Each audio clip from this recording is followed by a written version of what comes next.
यीशु मसीह के नाम से आप सभी को शुभकामनाएं। दैनिक एक मिशनरी जीवन में आज हम बात करेंगे फ्रांसिस शेफर के बारे में। इनका जन्म जनवरी 30, 1912 में हुआ था। ये जर्मन टाउन शहर के निवासी थे। ये पेंसिल्वेनिया देश के थे। इन्होंने स्विट्जरलैंड देश में ईसाई धर्म का प्रचार किया। इनका मरण 15 मई 1984 में हुआ था। एक बार एक आदमी ने एक बंदर को पकड़ा और उसके गले में मोती से बना एक सुंदर पट्टा डाला। बंदर को यह बंधन पसंद नहीं था। बड़ी मेहनत से पट्टा को अपने गले से उतार दिया और रात में भाग गया। थोड़ी दूर तक चलने के बाद बंदर समझ गया कि चमकीला मोती अब उसके गले में नहीं है। बंदर इस बात से दुखी हो गया और चुपके से अपने मालिक के घर लौट आया। खुद को मोती के पट्टे के साथ सजा लिया और हमेशा के लिए उसका गुलाम बन गया। यीशु मसीह के लहू से मुक्त होने के बाद बहुत से लोग अभी भी अपने पापों की ओर वापस जाते हैं और उसके गुलाम बने रहते हैं। पाप उनकी आंखें बंद कर देती है।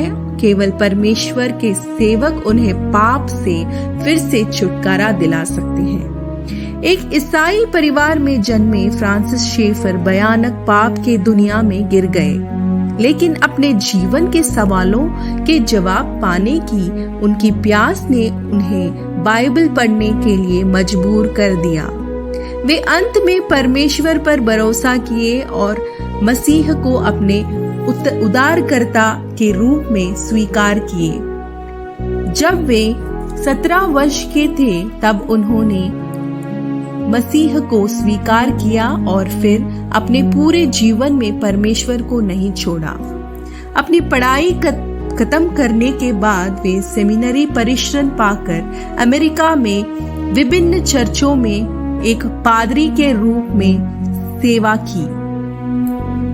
1948 में फ्रांसिस समझ गए कि परमेश्वर उन्हें स्विट्जरलैंड में सेवा करने के लिए बुला रहे हैं और तुरंत आज्ञाकारी हुए। वहां उन्होंने बच्चों की सेवा शुरू की और सैकड़ों बच्चों को मसीह के लिए प्रेरित किया। वे एक विपुल लेखक थे और उनकी कई किताबें केवल परमेश्वर का वचन ही सभी समस्याओं का समाधान है विषय पर आधारित है। उनकी 24 पुस्तकों का 20 अन्य भाषाओं में अनुवाद किया गया है और वह पुस्तकें आज भी कई लोगों को मसीह तक ले जाने वाली शक्तिशाली उपकरण है। उनकी पत्नी एडिथ ने भी कई किताबें लिखी हैं। वे अपने पूरे जीवन में एक विनम्र और दयालु व्यक्ति थे और हजारों लोगों को मसीह तक ले आने में सफल रहे। प्रिय, आप यीशु को प्रचारित करने के लिए किन तरीकों का उपयोग कर रहे हैं? आमीन।